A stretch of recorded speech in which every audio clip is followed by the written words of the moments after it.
Hello, seekers. This is Wyld Lee of Wyld Lee Tarot and Wyld Moon Medicine Collective for Women.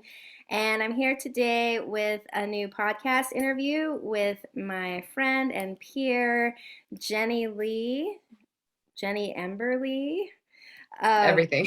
the Sacred Wholeness. And she's here for her second podcast interview.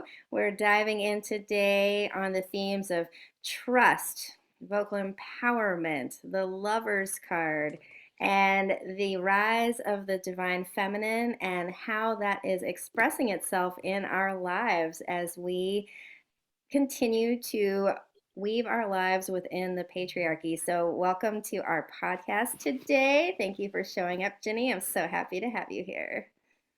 Yes, this is always such a treat to be able to just share conversation with other bright beings. I Mm, really have been leaning in and enjoying the way that conversational geometries like feed a larger consciousness outside of just the one.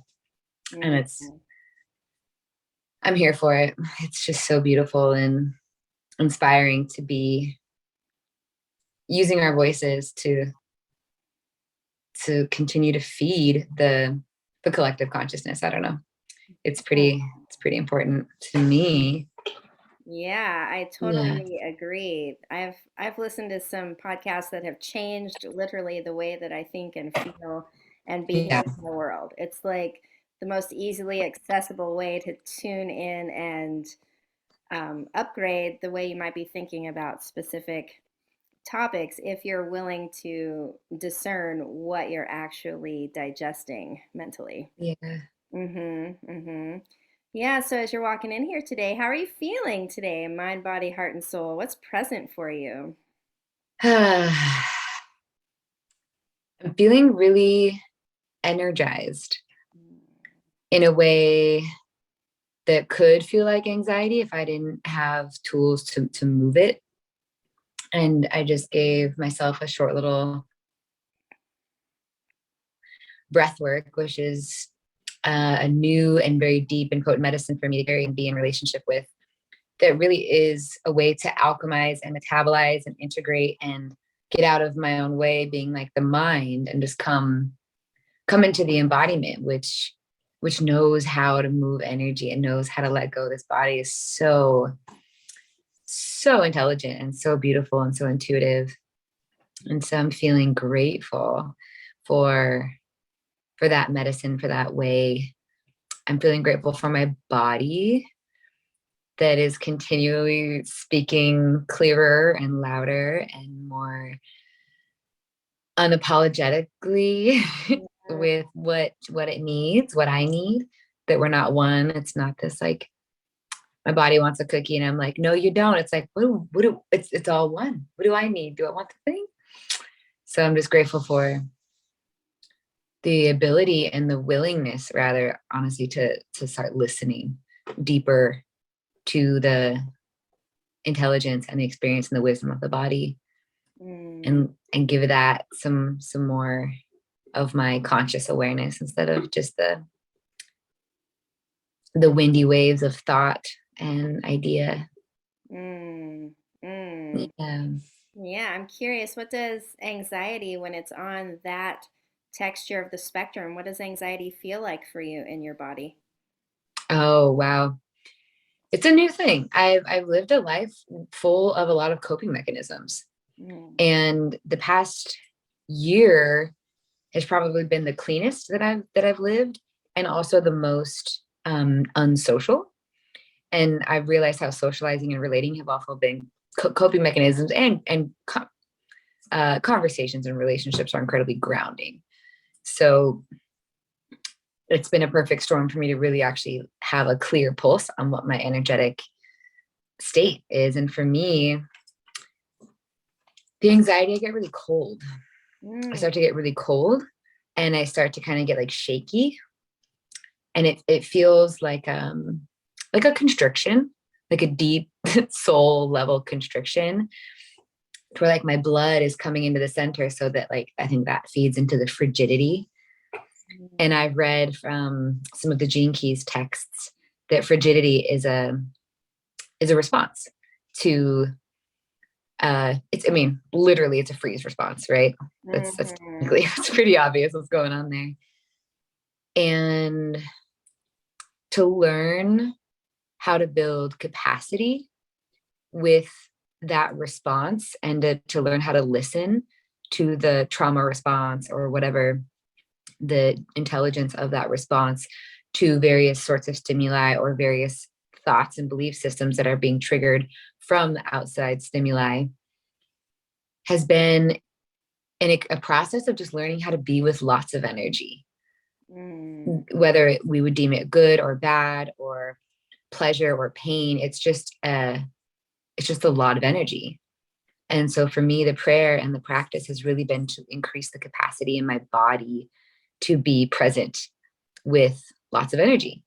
And that kind of feeds into a lot of my recent experiences of being so inspired, so excited, so alive, so like it's moving through me. Thank you, life, for choosing me to be a vessel for spirit incarnate. Like in it, there's just so much that moves in and through the body.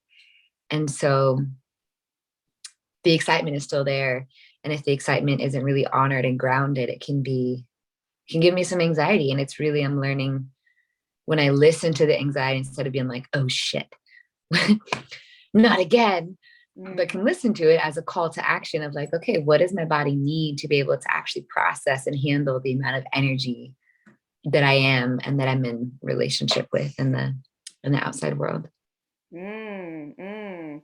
This feels Yeah. really linked to what we were kind of tiptoeing around before we hit the record button with regards to this idea of trust, right? Like Mm-hmm. when we come into these uncomfortable places, because it's uncomfortable when we step into Yeah. new energetic territory, it's just uncomfortable because it's Yeah. unknown. Just like if I get dropped off in a city where I can't speak the language, I'm gonna be fucking uncomfortable because it's just a new experience. Yeah. So, what I'm hearing in your languaging is that you are really leaning on this deep intrinsic trust that your body knows what she's doing. Yes. Yeah. And I'm also feeling that piece of like, it's uncomfortable because it's unknown. And it's also uncomfortable because I've been told that it's uncomfortable.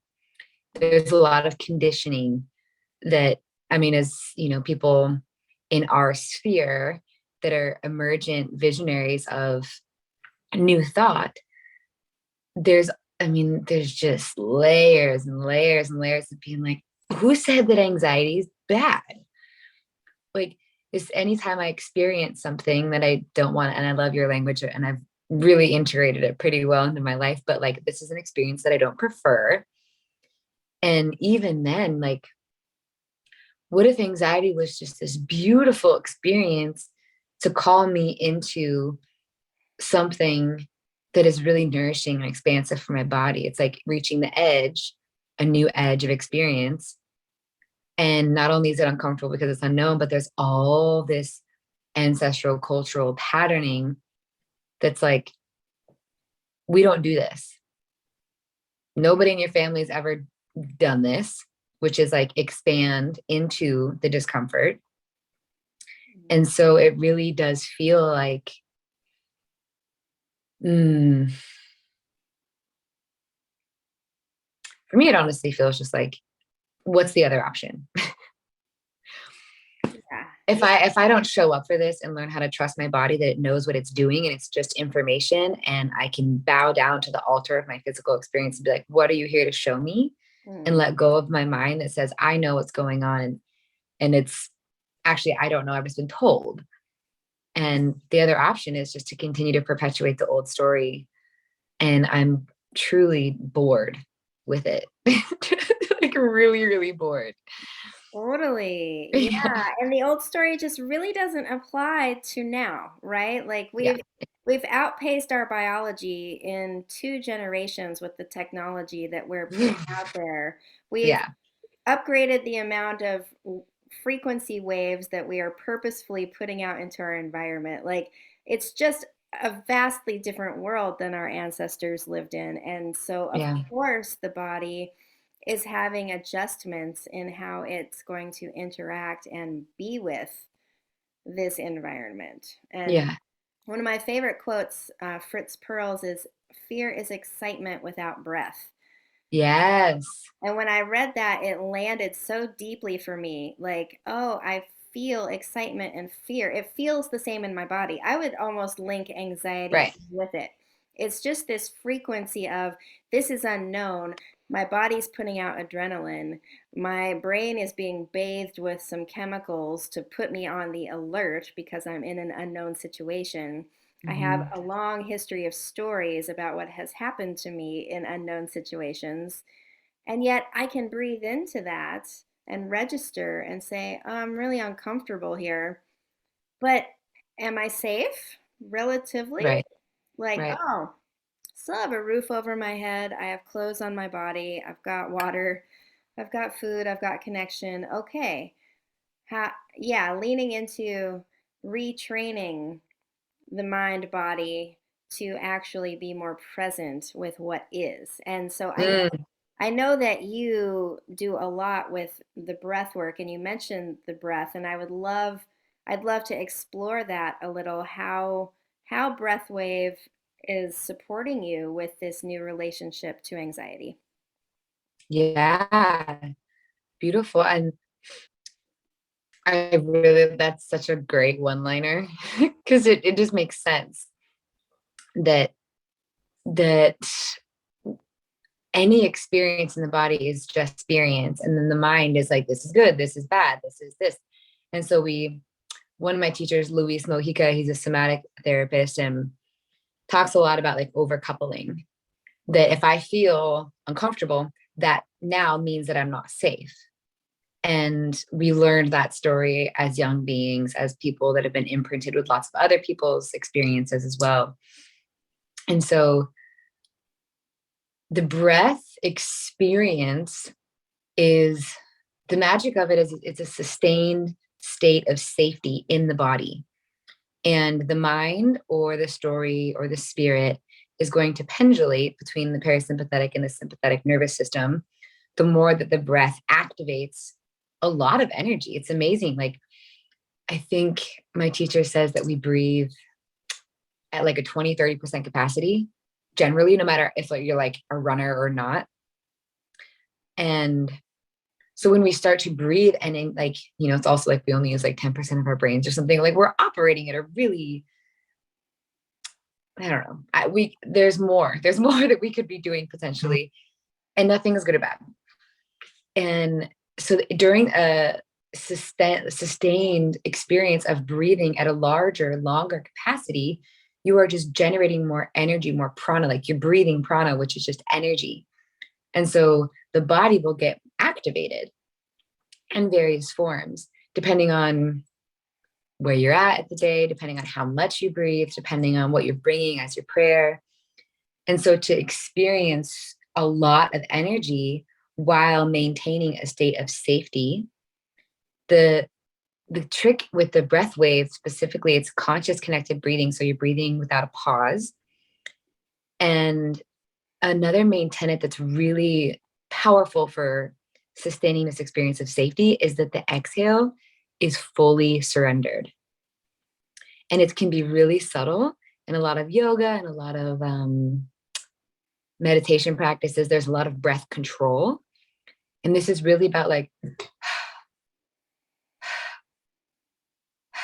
you can just let it go. And that experience of just being able to surrender within the experience of being activated is God, it's so beautiful. And it awakens such a deep space of being held, of being in relationship with the unity consciousness that can dissolve the mind that wants to hold and control. And something that I've really been thinking about recently is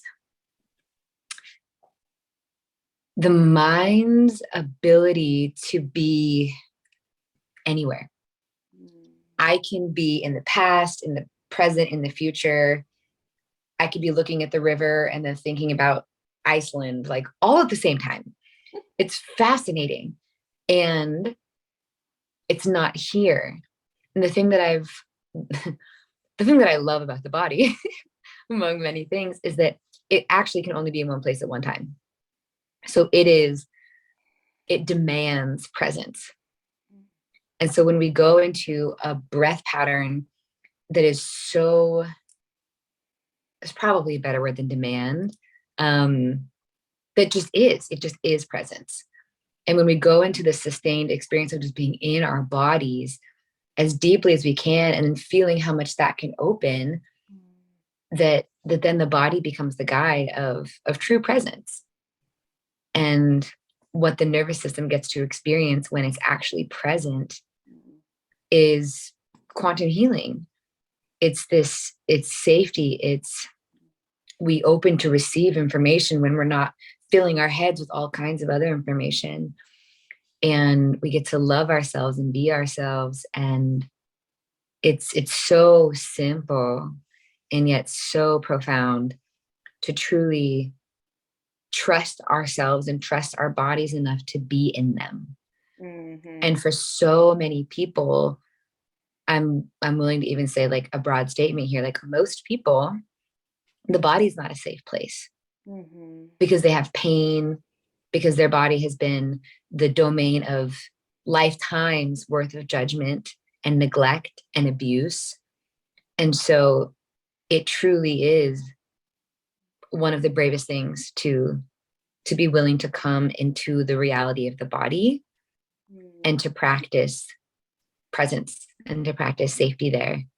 And it's beautiful when the body finally gets to be honored for what it is, which is the vehicle for this consciousness that we are. Yeah. And just like we were speaking earlier, for someone who's not used to this territory, it might be really scary, or anxiety might come up, or it might be very uncomfortable to get into a body that you have maybe unconsciously kept numb for decades. Yeah. Mm-hmm. Yeah. Yeah, a lot of compassion there for the schism that is in most people in their mind body, that's really based on our culture, and a culture that's really built on having us not trust ourselves, so that we're always looking outside of ourselves for that expert, for that product, for that experience, for that government to save us, for that man to give us the solution. I mean, it's really a culture of powerlessness. And sometimes when I'm really far out there, I sit and talk to some friends and I'm like, do you think that there's like a genetic mutation where humans now prefer powerlessness? Like it would seem, right? And as you were speaking, I saw this image of, I did a cold plunge yesterday and then walked back to the house. And then like the thing where like your toes start to warm up and it's so painful. I feel like all of the energy has gone up to the mind and to the head and to not presence. And so as the energy starts to come back into the body, I feel like it's like the thawing of the toes, where it's like, oh God, it'll pass. But like, ow, should I put them back in the ice? I don't know. It's like, it hurts to come back into actually feeling. Yeah. Yeah. And it hurts on multiple levels. It hurts in the body because you become aware literally of the physical aches and pains and imbalances that maybe have been caused by patterns of staring at your phone or eating badly or not exercising or whatever. No judgment, no shame, just that is the way of the world. You do something over and over again, there's a consequence. Yeah. And then there's also the overlay of the emotional pain when you come to that place of recognizing how you have perhaps betrayed your body over your lifetime, even unconsciously, it's still Yeah. so painful. Like this has Yeah. been my journey in the last few Yeah. years of truly acknowledging, like, oh, these are the ways I've betrayed myself instead of Yeah. staying in victim consciousness and projecting to all the others whom have harmed me, really coming to own the ways in which I've harmed myself. And it's not Yeah. good or bad, it's just true. Yeah. I mean, that's a deep grief. And Mm, I've walked that. I have, I don't know how, I guess, yeah, people might not know. I had about an almost 9 year, very solid experience with bulimia. And it was a debilitating eating disorder despite my high functioning ability, because that's just what we do. We're resilient. And I remember doing a breath with my partner, and I could feel like little bits of my diaphragm that were just so stuck. And I'm like, how did this happen? And I was like, oh, I was throwing up 3 times a day for 8 years. Oh my God, like my body wasn't even safe from me. And like, let's define me, right? As like this dominating force, colonizer, a little bit of like, uh, of an I self consciousness that had no regard for the well being of my body and no respect for it as actually would I know that I was conscious if I didn't have a body. Like this thing is pretty miraculous. And through a breath, I was just overcame with deep grief, to the point that I had never felt before around my eating disorder. And I've grieved a lot of that experience in my life. And it was ecstatic. It was wild. It was so much. There was just so much. And then on the other side, once I could feel the grief for the damage is done, the fact that I couldn't even trust my own mind to keep my body safe, was a level of self-compassion that I had never known, and truly like self-love. And I remember finally when it was done, like I needed to let the grief like have it, all of it, every last drop. yep. And then hours later, I go to the bathroom and brush my teeth, and I look in the mirror and I just started crying. And I'm like, oh, she's so beautiful. And just like touching myself and like looking at myself with new eyes that I'd never seen myself with before, Mm, because I let myself feel the grief that truly was. And borderline is a collective experience of the self not trusting the self right. in any of the different facets that fall under the category of self. And it is heartbreaking and it is terrifying. And maybe there's nothing to do but to feel that pain. And then the pain becomes the portal to unbound self compassion. Maybe there's other ways to get to self compassion, but in my experience, it really is just like, what is the thing that you don't want to feel? And that's the way. Mm-hmm. That's been my Yeah. experience too. Discomfort is the portal Yeah. for expansion in my life anyway. Yeah. Well, that's not true. I've also had blissful ecstatic experiences that have also been portals. But with regards to shadow work or digesting the past, Hmm. felt like that movement through I don't even really like using the word pain anymore because it's so loaded. Yeah. It's just moving through density in Yeah. sensation. Like when I'm in my body and it's open and it's free, then I think of that as pain free, but it's not really true. There's lots of sensation there. And then when it's dense or stuck, then, my brain wants to call it pain. But I dislike those labels. They just seem Yeah. so limiting. Mhm. Yeah. Yeah, but hearing what you're talking about here, I'm getting this visual of the lover's card. If you want to show for people who are watching the video here, for those of you who don't know, 2022 is encompassed in the lover's card. Jenny is quite the lover. And what I'm being drawn to is how the lover's card, for my interpretation of it, is how our internal landscape is reflected externally. That is what lovers do, right? When you're falling in love, Mm. you have that cascade of wonderful brain chemicals because someone actually wants to know you. They want to be in you and see you fully. Like that's what the lovers Yeah. encapsulates. And so for me, when it comes up in a reading, it's all about, oh, what is your external reflecting to you about what's Mm, happening internally? Yeah. yeah. And so, with that idea, I'm so curious with your original experience of this new energy that we've labeled anxiety, but is really just the electric, Hmm. the masculine, perhaps, if you use that cosmology, that energy moving through your body. How is that being reflected externally in your life? Oh, well, there's lots of things that have been being reflected to me recently. Um, Honestly, a handful of experiences where what I say and how I've been communicating has been completely taken the opposite way of what I thought it would have Mm, been taken. And there's been a lot of crunch. And one friendship that might now no longer be, there was an experience with my mother that got to be remediated, and our relationship then deepened over it, but it was a crunch. And I feel the like the texture of just like honesty, that and honesty beyond what I want or what I'm prepared for or what I have capacity to even understand. mhm, And I think that can be a tricky piece of like, oh, I was just sharing from here. How could you possibly take that way?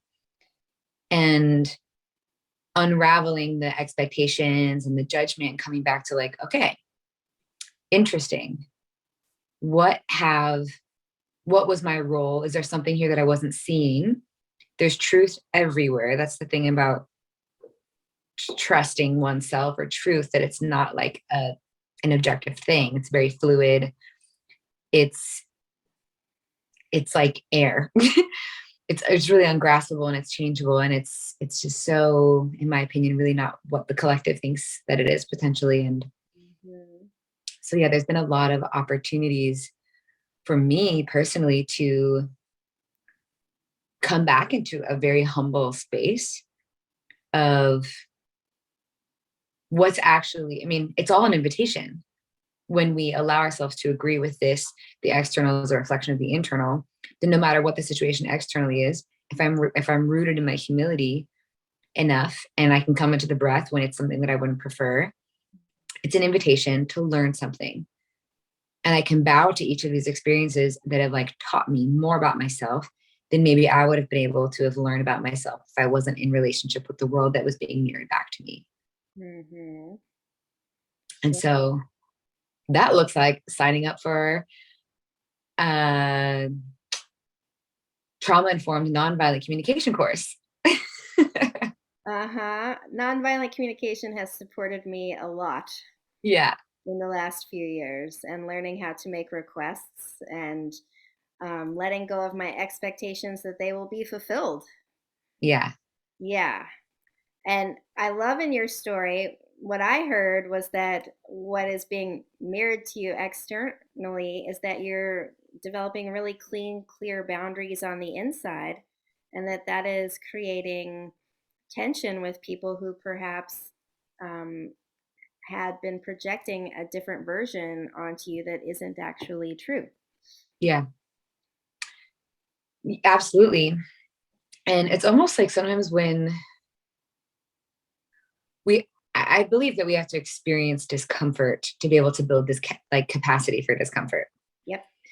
And I feel like me and the Great Mystery have this beautiful agreement where when I need to learn things, they will present themselves for me to experience. And that feels good. That feels like I can trust everything, no matter how crunchy or inconvenient or embarrassing the situation is, that if I can remember and choose that I get to decide what I trust and what I don't, and I deeply trust that everything is for my highest evolution. And if I'm at odds with that, and I go into the victim mentality of like, I didn't deserve this person's out of line, then yeah, once again, like I know what that story's like. I've lived a lot of time there. And there's almost just like an exhaustion. It's like, what's the other option here? And the other option is trust. And how that's not the first option, I have no idea. But to lean, it really does feel like a trust fall of like, you know, you bring in the energies of surrender and like the texture of actually being one with everything. I'm not that separate from these other individuals that are also having this uncomfortable experience that I gifted us. And to trust myself enough to know that I don't have to like know everything, that I don't have to uphold some version of myself that is beyond humility, that is beyond needing to learn things. And I would even weave in here, like with the Lover's card, like there's a process of self-soothing. And I've been hearing a lot in the field that like, and this could be in the theme of the Lover's card for this year, around codependency is really coming up to be healed. Yes. And I look at that as like codependency with people, codependency with ideologies, codependencies with systems and structures. And there's like a codependent pattern with a lot of things that we're in relationship to our bodies, or I mean, I don't know how that one would work, but you know, the way that we're once again kind of perpetuating this pattern of powerlessness. Yeah. I feel and trust the way that that's being collectively, and from where I'm sitting, up for healing, whatever people want to decide what that means. And totally. yeah, Totally. It's for myself, it feels like the opposite side of that coin is sovereignty, right? Like if we are all standing in our sovereign beingness and approaching relationships and everything external to ourselves from that place of, I know who I am, I respect myself, and therefore I respect you to know who you are. And yeah, then interacting on an energetic basis. That feels like where I have started to transition to, is that I look at all of my relationships energetically. yeah, And so if our energy is in the same frequency, the same vibration, I mean, it's basic physics, then we're going to be magnetized to each other. We're going to attract one another. We're going to vibe together. It's going to be great. And if our value systems change, if something changes in our life, if we get new learning and we go a different direction, then we're going to be in dissonance and we're going to repel one another, just like two magnets do when they're, put back to back or whatever. And it's not good or bad. It's yeah, the point that I'm getting at. It's like when we can take out the taking it personally piece yeah, and just be present with, oh, maybe our contract is complete, or maybe we made a contract so that I could place you in this discomfort to question why you had that expectation. And who knows how that's going to unfold for you 3 years from now when you're right, suddenly like, oh my God, I get what was going on, or whatever. yeah. Yeah. That taking it personally piece, I would actually love to hear you riff, like, how does one practice taking life less personally? It's a big thing because It, we're living as a person, right? yeah, it is. And of course, I'm not perfect at it. I am still practicing. But for me, what has helped the most, I think, is that I have allowed myself to clear out the emotional dross that I've been carrying. Like, I feel like Mm, I can say pretty honestly, I've moved most of the stuck stuff that I had in my body. Like, I have had multiple dark nights of the soul as far as my past is concerned. I have no idea what's coming in the future. I know I have tons of grief ahead of me, but I've done a lot of digestion. mm-hmm. And so I feel like at this point, for the most part, I can interact in relationships and be present with what is in that moment. The Mm-hmm. only times I'm still really getting triggered, like occasionally my partner Ben can get me, and my father can still get me. So I still have work to do with the masculine, which we will talk about. But clearing that out, which is all trauma response, right? Like taking things personally is all trauma response. Like, oh, Mm-hmm. you can't understand why I would feel that way because of this part of my story, Mm. or I found that coming up a lot a few years ago where I would be like, I told you Yeah. that story. Can't you understand why that would offend me? And Yeah. not really allowing myself to take the time to vulnerably express what I was feeling in that now moment with I statements and making requests. That's where the nonviolent communication comes in. So when Yeah. I feel myself, because I am a fire dragon, I get angry. Like it's there is lava inside of me. Like Yeah. Kali is one of my closest deities, right? Yes.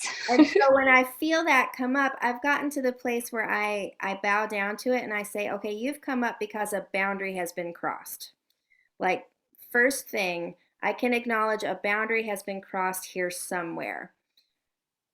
Now I can assess it and say, okay, where's my piece of that boundary? Where is this person's piece of that boundary? And digest what's there Hmm. without necessarily assuming that they're the bad person.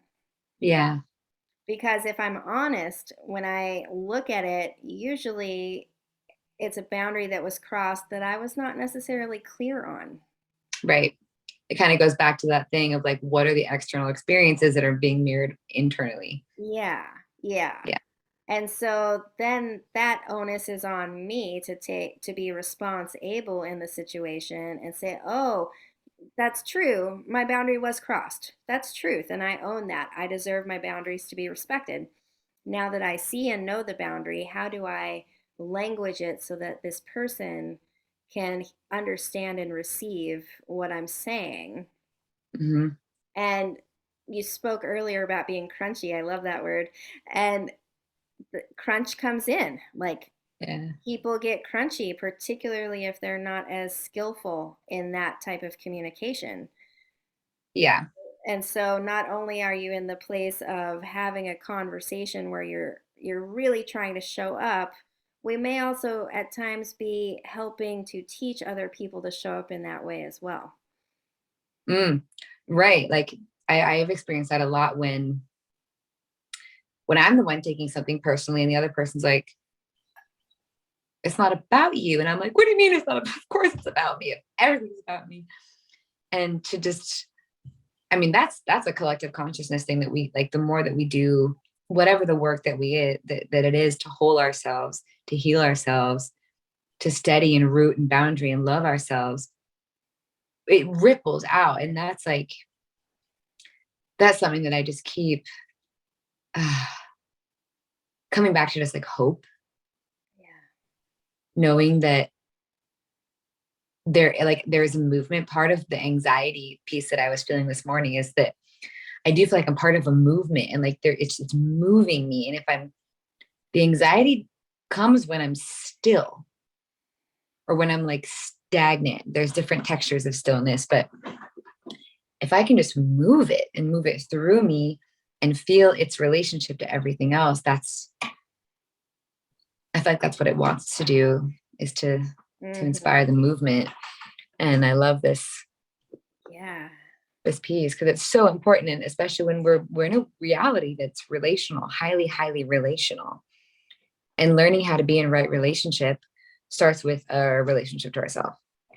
Yep. And I think it also, what I have been experiencing a lot is coming to a place of getting rid of these expectations that we have that people will always show up the same way, Mm, right? Like yeah. when my partner and I do get into crunch, that is always his go to response. He's like, how can I keep up with your boundaries? They're always changing. Mm, And if we hold on to that story, then yeah, it's really uncomfortable. But what if we start to assume, oh, this person is a new person every time I walk in the door, every time this person wakes up, I get the grand opportunity of relearning who they are in this now moment based on Yeah. what changed Yeah. since the last time we interacted. And if we Mm. can take that energy to every relationship that we have, to Yeah. every project, to every job, to every new Mm. experience, with that curiosity, how exciting that could be. And it really lessens up the stress of that codependency that you're speaking of, Yeah. you know? Hmm. It's interesting that like that does, I mean, that just seems like so self-honoring and sovereignty honoring to be like, show me who you are today. Yep. And talk about leaning into the unknown. You know, just imagining like, okay, every single person I know in my life, I'm just gonna pretend like I don't know them. I'm like, oh God, that's exhausting. And you know, like we build relationships because we do want to know people. Hmm. So I'm just feeling like the both and of it, that like I do want to know you and I'm agreeing to not know you. Whoa. Yeah, well, it's that nuance, right? Yeah. Because you do still know the person, you know their history, you know the bulk of what Yeah. you've learned through the experience. My body is teaching me this lesson. As you know, I've Uh-huh. been in perimenopause for 5 years now, and you feel like you know your body so well, and then to go through an experience of it changing. I mean, they call it Yeah. the change. Like it's a major experience that female bodied humans go through. Yeah. And it has just given me so much wisdom to be like, okay, I'm going to allow myself to just be with what is present today.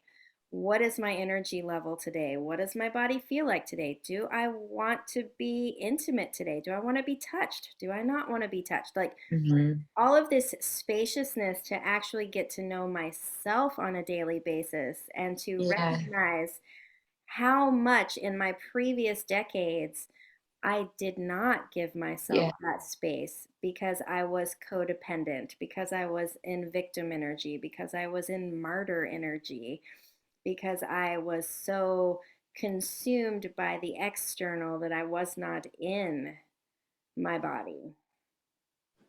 Yeah. And that's really beautiful. Like, so again, it's like coming back to that nonviolent communication, even with ourselves. That's it.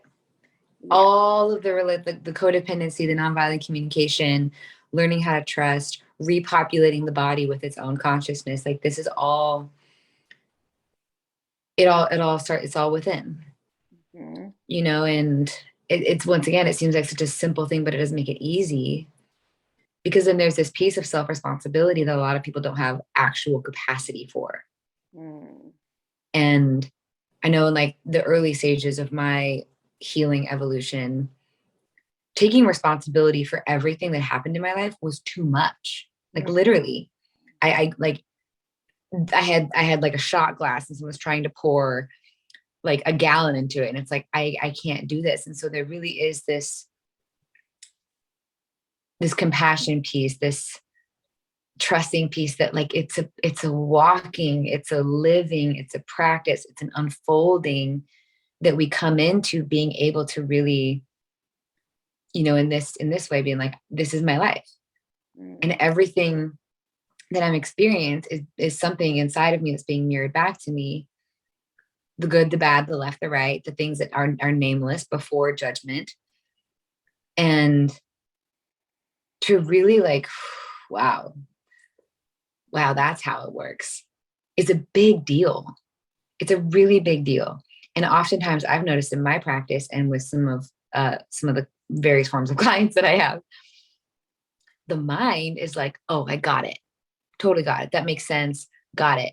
And the body is still getting triggered. The body is still overcoupling trauma responses with this, like, oh, I feel uncomfortable because my partner doesn't want to touch me right now. That means I'm unloved. So should I leave? Should I move out? Mhm. Whoa, where did that come from? And so the body is like where the trauma lives as a sensory experience. And I think once again, like you mentioned earlier, the mental capacity, like, can adapt, and it has. It's been amazing to look at the world and technology and be like, whoa. And then there's a new thing. And then it's like, I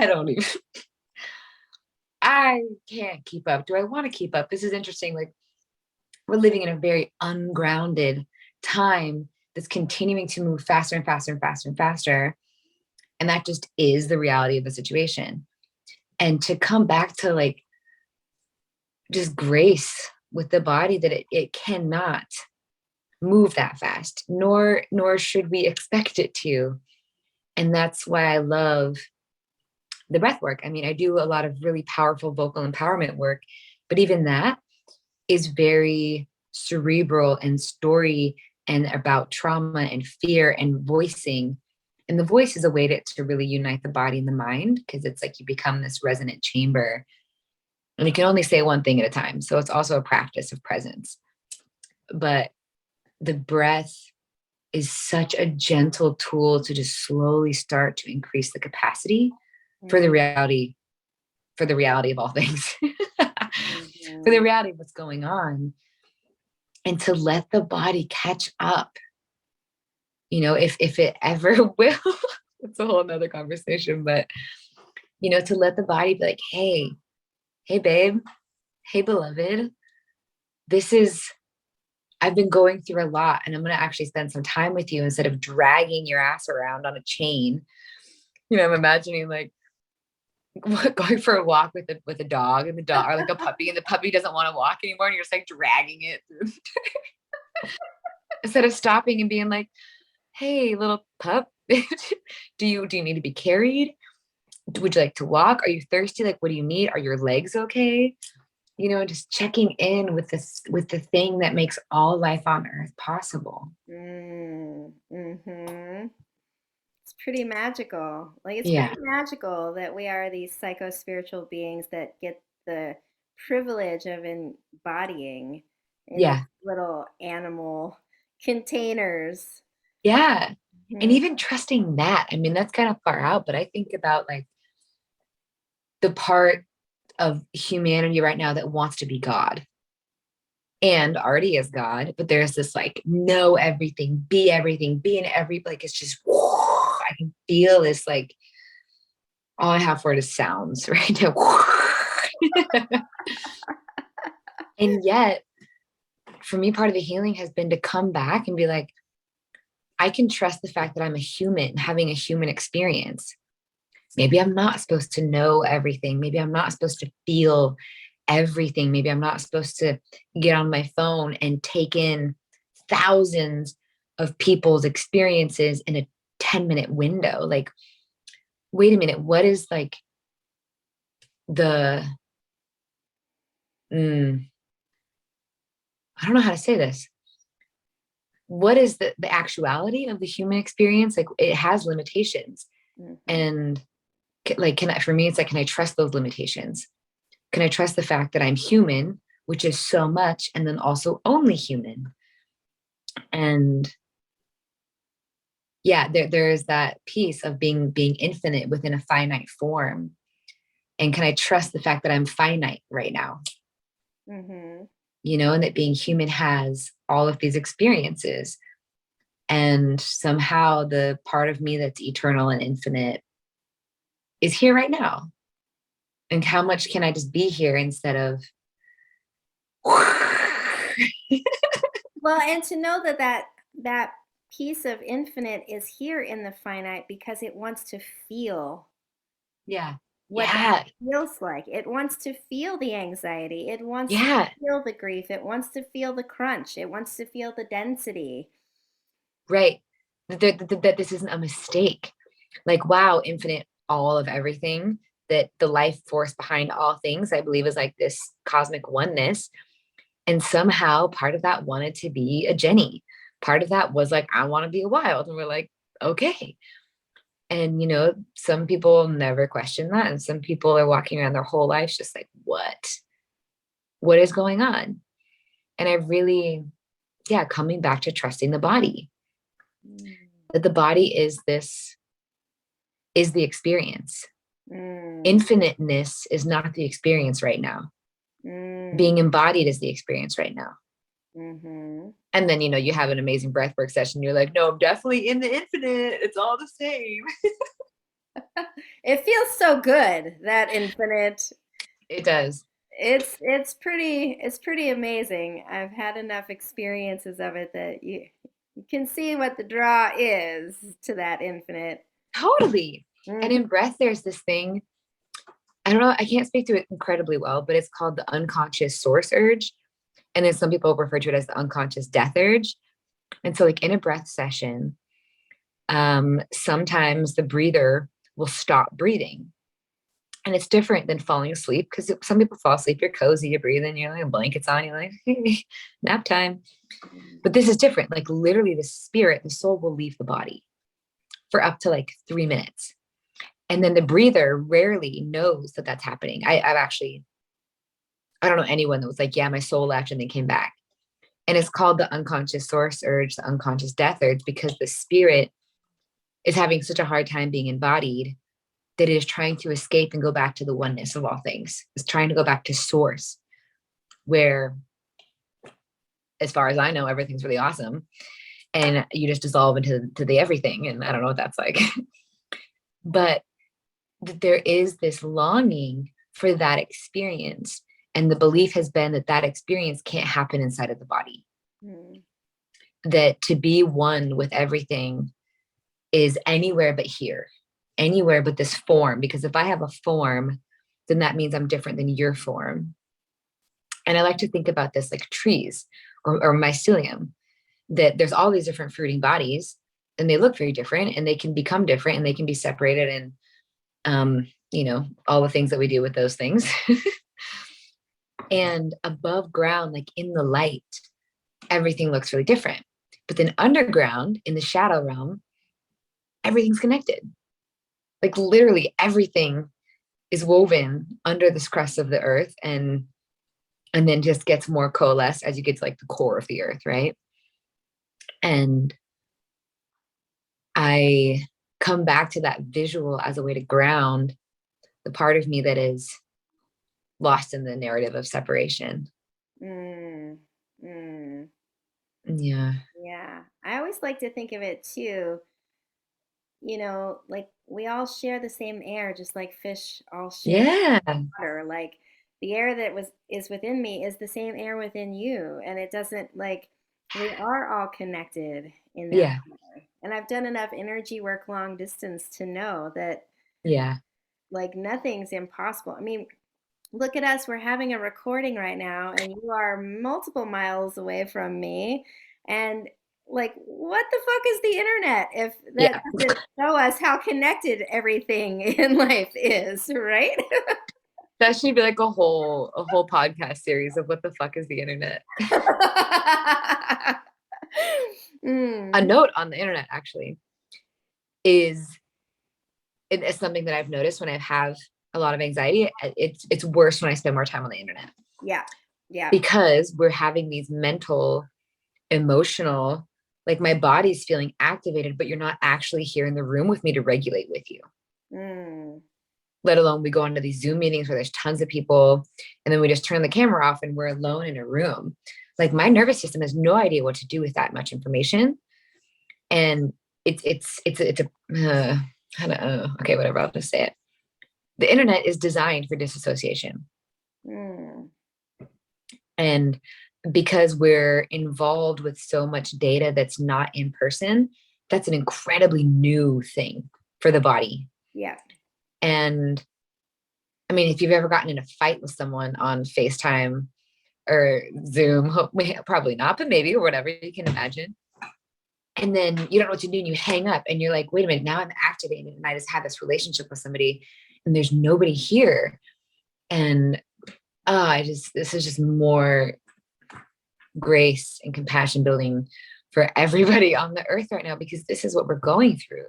And Mm, I think our nervous systems are getting more and more like ratcheted and manipulated, and it's getting harder and harder to track that my nervous system's off kilter because it's borderline becoming the norm. And so coming back to any practice that involves the body, whether that's dance or yoga or lovemaking or breath work or hiking, it's like, I mean, I'm getting far out there, but it's okay. You can think about like AI and how much has been automated, and we're losing the fact that the human body is valuable. Yeah. And as the future unfolds in the way that it does, if we continue to just devalue the what is important about having a human body present, I don't know, I'm gonna leave it at that. Like, it's very interesting. And a girlfriend sent me a song the other day that was like, I want to stay human, I want to touch and feel and know what's real. And it was just like, we're making songs about it. Like, oh my gosh, like, it's just so, so important to be in our bodies as much as possible in a world that is, Mm-hmm. not valuing them. Yeah. And I totally hear that perspective and honor that. And I had a dear friend, Karen Murphy, share with me recently that this planet is changing and humans are Yeah. changing, and there are going to be like different ways of humaning moving Yeah. forward. People are going to make different choices around how much technology they allow into their bodies and into their lives and into their home space. And just as I trust my body as the microcosm of great mystery that it is, can I also trust the external in the macrocosm that great mystery also created? That Yeah. can I hold these changes without judgment and still make my sovereign choices moving forward and invite Yeah. others into that choice as well if it's in alignment for them? Yeah. Yeah. So I feel like, especially nowadays, I mean, just with all of the strife around vaccines and politics and racism and all of the things that we are divided on, like I feel a real reticence to add one more thing to divide ourselves on. So, in full acceptance, yeah, there are going to be people who sign up for the metaverse and that is their jam, and they're going to deregulate their nervous system to a different normal that operates from the mind space. And can I allow that to be okay because it's none of my Yeah. business? And that's like the existential trust. Can I trust that no matter what happens, it is? Yeah. It is. And part of me is like, oh, this is all happening because maybe collectively, maybe in the Western world that seems to dominate global culture, there's been many, many generations of not valuing the body. And so this is just a product of that. Mm-hmm. And I really hear you on, not going too far into the realms of like, something's wrong and we have to fix it and save it. Like, that's just also been down that path. And what's another way? What's a new way? And it's like, okay, how do I know what should or should not be happening Yeah. in the world right now? And can I, as a sovereign being, be like, interesting. Yeah. Okay, this is happening. All I get to do is choose my path for me, hopefully find other people that are on somewhat of the same bandwidth to connect with and to co-regulate with, Mm-hmm. and And invite others through our voice, like yeah, really amplifying and allowing that frequency to ripple outward, and trust that those who are magnetized to it are on that same trail. yeah, But yeah, I have found myself, it is anxiety producing to try yeah, and focus on a future that is not yet here and hold yeah. judgment about it.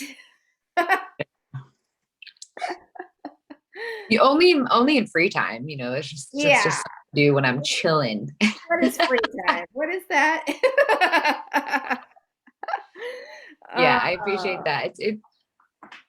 And in that context, truly, of what's happening in the world right now, and to go from the paradoxes of everything is fucked and I have to do something to fix it, to I trust everything that's going on, I'm just going to take care of myself.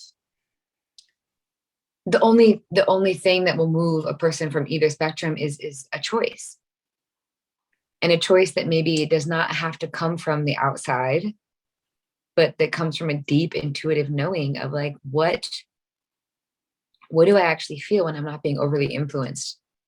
Yeah. Am I actually okay with this? Do I actually trust the earth and the timelines and the thousands of year cycles that we go through that I don't know anything about? Or maybe I do, I just don't remember, and honestly, what feels better in the body? Yeah. Does it feel better to trust the mystery and the chaos and the many, many things that I cannot understand? Or does it feel better in my body to be in strong disagreement and to fight and to be in the middle of the mosh pit? Mm-hmm. And yet there's a third way, because I don't Yeah. want to spiritually bypass either, right? Like I do, because I have children, I do feel this intense need to add my voice to the way things are moving without Yeah. being attached, right? So um, it feels important to be able to juggle that nuance of I'm here, here's my voice, here's my thoughts. I'd like to put it in the cauldron and stir it up, and I'm not going to allow myself to get too overly attached to how things end up on the other side. Yeah. Hmm. My mom has this saying that she used to say when we were, I mean, forever. And I didn't really believe her. I was like, sure, sure. And the more that we've healed our judgments and expectations of each other, I'm like, oh, yeah. And it was just committed but not attached. Committed but not attached. I'm fully committed and I'm not attached. I love that wisdom. It's good. Yeah. Wow, I love that. Thanks, Yeah. Mary. Thanks, Mary. Yeah. Yeah. And just like, what does that feel like in the body to be committed and not attached? Hmm. And what does it feel like? I mean, yeah, oftentimes the mind, I feel like, or the brain, various functions of it, in the I don't know what to do, I don't know what to do. How can we like, let me just sit here and be present with my primal knowing device here, aka the body, and be like, what do I feel? And I feel like that's a piece of the feminine leadership and the feminine power that's like, I feel, I don't have to know. And maybe some of these old paradigms of knowing trumping feeling, and feeling lives in the body. Hmm. Yeah. Hmm. Yeah. Mm. I would almost reframe that a little to thinking and feeling. Like thinking is that electric polarity and feeling is the magnetic. And then you can know in either one of those. But it's Mm, a different right. way of knowing. Hmm. Yeah. Like that gut knowing versus that head knowing. Right. Hmm. Yeah. Mm. I Yeah. just noticed we've gone over time. I'm so Oh, you and enjoying me? No our one would have ever thought. I know, right? But before we go, I would love for you to offer listeners and viewers what you got going on. How can they dive in deeper with your medicine and share your wisdom? Yes, thank you. I'm just feeling over here if anyone wants to come over and feel. um Personally, I'm offering vocal empowerment deep dive counseling is really what I'm calling it, on a one-on-one basis, doing workshops of that at times, and offering one-on-one breathwork journeys that are some of the most healing medicine ceremonies I've ever been in. And then me and my beloved are offering a self-love breathwork retreat over Valentine's Day weekend. It'll be Friday through Monday morning. And that is going to be so sweet. And really just the prayer is exactly what we've been talking about, how to be so anchored in self-love that is then what is mirrored back to you from the world through Mm, your relationships. And it's a practice of healthy relating, starting with the self mm-hmm. and really opening up curiosity with, what are we even talking about? What is self? What is love? What is everybody's definition? And I'm willing to bet that there's not one definition, and just bringing in some softness and some curiosity and a lot of embodiment, a lot of psycho-spiritual counsel, and truly lived experience of me and my partner's healing practices in our lives, and then what we've also learned in our relationship together, that has been a crucible and also one of the most, if not the most beautiful relationship that I've ever known, because we're both committed to coming back to our own centers, even if I don't want to. Even if I'm But taking it personally. your center looks really good right now, and I would like to be there. So it's going to be beautiful. We're going to breathe a lot. We're going to move a lot. We're going to eat a lot. We're going to share beautiful contemplative space a lot. And it'll be held a little bit in like a mystical, poetic context, because that's just who we are. And yeah, I think we're halfway. We're halfway full. So we have 6 spots left, and it'll be held in White Salmon, Washington, in the Columbia Gorge. And yeah, I also have an office in Portland and Hood River for those wanting vocal empowerment breathwork sessions. All of the booking and information can be found on my website, thesacredwholeness.com. And everywhere you go, I am the sacred wholeness. I feel like that's a really beautiful, creepy tagline. Everywhere you go, I am the sacred wholeness. I love it. I love it. Oh, thank Yeah. you so much, Jenny, for sharing Thank you time too. and energy. And it's always a pleasure. And I hope to have you again soon. It is always a pleasure. I love the meandering river of our minds getting to just enjoy each other. So thank you so much for the way that you hold this space, Mm, and hope to get to know some people through this, and yeah, bless our bodies. bless our bodies. Love you. Love you too, babe.